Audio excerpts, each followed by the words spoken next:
If you're considering to get an electric skateboard but don't know which one to get, then you're in the right place, since in this review, I'll be going over 4 of the top e-skate choices, from hub to belt motor boards, as well as the smallest and one of the biggest e-skate boards you can get, to help you find out which one is the best one for you.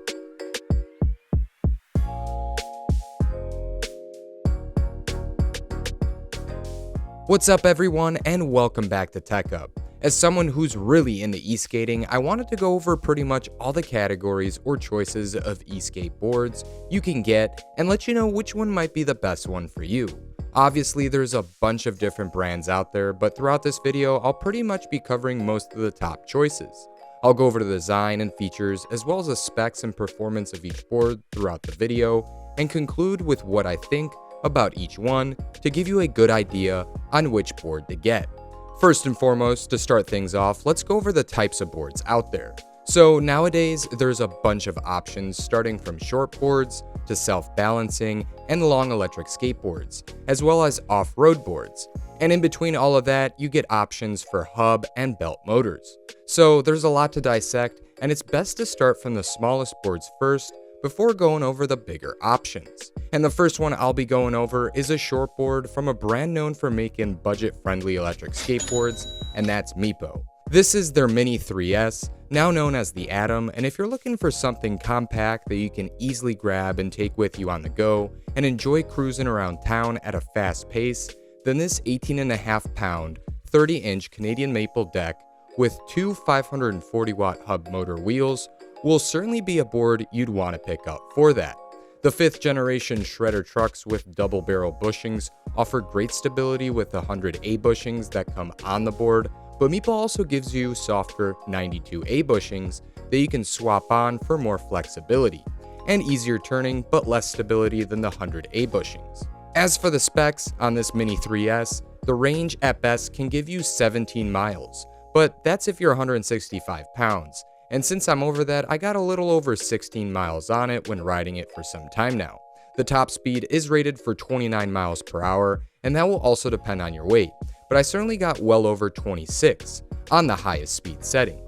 Speaking of speed settings, the remote that it comes with packs 4 speed modes and the usual features you'd find on most e-skate remotes, with braking and reversing, as well as giving you the ability to adjust the settings for that. And this remote personally is one of the easiest to read with its nice big display. Overall, to me, the performance is there with this board, and it's an awesome small portable ride for around town or the city.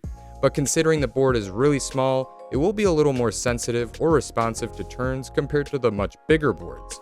And when riding it on sidewalks, you will get discomfort in your feet due in part to the stiff deck. So this board is best to ride on really smooth surfaces, but I'll give you more of my thoughts on it towards the end of the video. Now, if you're looking to get one of the coolest and unique electric boards on the market, then you'll have to cough it up to get a Onewheel. Dollar bills, y'all. However, the Onewheel Pint sure can be one of the most refreshing takes on an electric board we've seen, with its self-balancing 750-watt brushless hub motor that does wonders thanks to the gyroscope and tilt sensors that don't require you to have a remote. Now, the board is shorter than the Meepo, coming in at 27 inches, but it does pack more weight at 23 pounds. And there are obviously more one-wheel options like the Pint X and GT models, which offer more range. But the higher you go up, the more it weighs. And 23 pounds for me already has been a lot to carry when it comes to that. As for the specs and performance, the 6 to 8 mile range of the Onewheel Pint has been spot on depending on how aggressive you are when riding it. As for the speed, that also will depend on what speed mode or setting you'll put your Onewheel in on the app. Redwood offers the slowest speed, while the other speed modes offer a max speed of 16 miles per hour. So you get 4 speed modes like you would on most of the other e-skateboards, and the performance of this board has really been great. However, unlike the other boards in this review, it doesn't do a good job of going uphill, especially a steep one, as you will be going slow, and keep in mind that you'll also have to maintain your balance. But aside from that, when riding on flat surfaces around town and somewhat flat surfaces on park trails or dense gravel or dirt paths, it does perform pretty well. Furthermore, the personalization on the Onewheel is very big, from what you can get on Onewheel's website to what you can get from third parties, which give you options like adding flight fins, for doing curb nudges or jumping curbs. Also, the Onewheel's awesome with its maneuverability and quick turning, as you can turn on a dime unlike these other boards in this review. Now, moving up to some of the bigger electric skateboards, there's a ton of electric longboards that make a huge part of this e-skate market. And one board that would be a great budget pickup is the Backfire Zealot.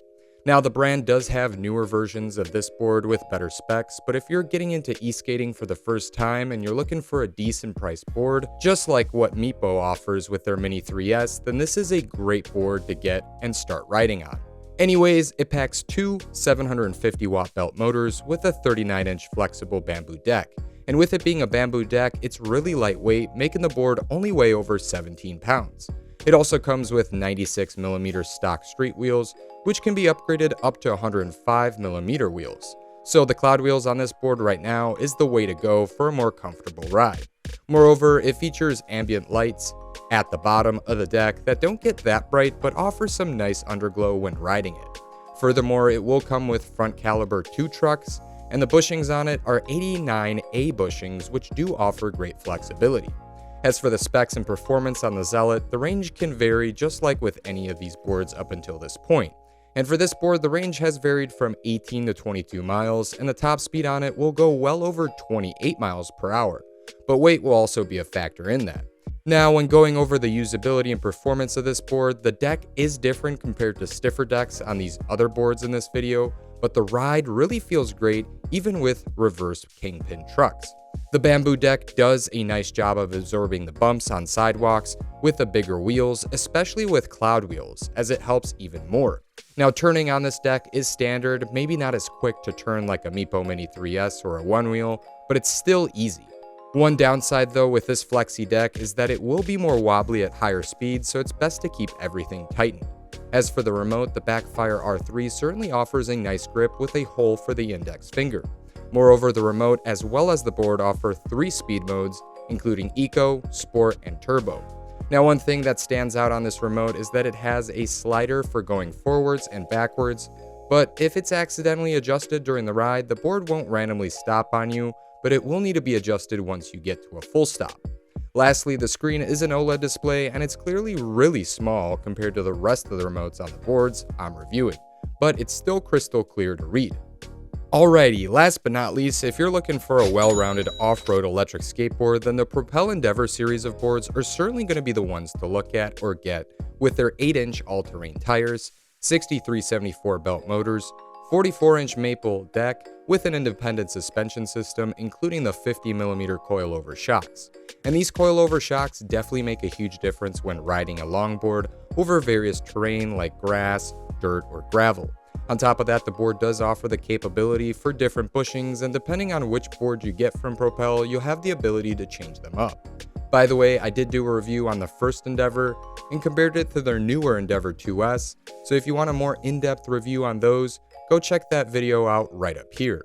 Anyways, going back to the board, it does come with a remote and offers all the standard features that you would find with all the other remotes, but the design and form factor will be different when compared to the rest, as it's slightly smaller than the Meepo remote, plus the display is smaller, but not as small as the Zealot's remote. As for the specs and performance on this tank of a board, just like most of the others, it will depend on your weight to assess the range, and for my weight, I was getting close to an average of 25 miles on it. But you can get more or less depending on weight, how fast you're going, and what you're going over on this deck. Now, the top speed is 30 miles per hour, and for a board of this size, it's super fast, but it can be wobbly if the board ain't tightened. The performance of it has truly been great over almost any terrain that I've taken it on, but there is terrain that this and most of the other off-road or all-terrain boards will struggle on, and that's really loose dirt, gravel, or especially sand. Now, if it's more dense or compact, then you won't have any issues going over it, but keep that in mind. Moreover, the Propel Endeavor does an awesome job going up hills and steep inclines. The ride on this board is a bit more jerky though when accelerating, and that's something that really stood out when compared to the other boards, especially when it's set to the highest speed setting on the remote. But you can get that with belt motor boards. However, once you're cruising on it, it's a smooth ride even when going over cracks and various terrain. Also, it does a solid job when encountering that decent sized hole in the middle of the road, as it will easily absorb it, unlike the other boards in this review. However, now that you've seen me go over most of the details on these boards, there are a couple more things I wanted to break down on what I think of them. Considering each board is different, it will come down to what kind of rider you are. If you're looking for something small and portable, then your best option is the Mini 3S, and I would put it over the Onewheel Pint or any of the Onewheels primarily because of its weight and stability when riding it.